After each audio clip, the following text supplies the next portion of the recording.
ఇవాల్టి ముఖ్యాంశాలు. ప్రజలు ఎప్పుడూ గుర్తుపెట్టుకునేలా మీరు పనిచేయాలి. సీఎం రేవంత్. క్షేత్రస్థాయిలో ప్రజల ఆలోచన ఏంటో తెలుసుకోండి.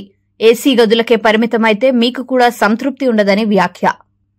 ఏపీలో ఉచిత బస్సు ప్రయాణం. ఆగస్టు 15 నుంచి ఏపీలో మహిళలందరికీ ఉచిత బస్సు ప్రయాణ పథకాన్ని ప్రారంభిస్తున్నట్లు ప్రకటించిన మంత్రి అనగాని సత్యప్రసాద్. స్పీకర్ను కలిసిన బీఆర్ఎస్ ఎమ్మెల్యేలు. ప్రోటోకాల్ ఉల్లంఘనలపై సభాపతికి ఫిర్యాదు చేసిన ఎమ్మెల్యేలు. ఫిరాయింపులపై వచ్చిన ఫిర్యాదుపై 3 నెలల్లో చర్యలు తీసుకోవాలని డిమాండ్.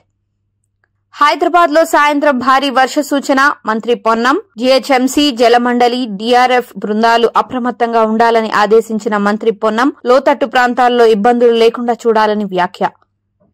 అంగన్వాడీలకు తెలంగాణ ప్రభుత్వం శుభవార్త. అంగన్వాడీలు రిటైర్మెంట్ ప్రయోజనాలు అందిస్తామన్న మంత్రి సీతక్క.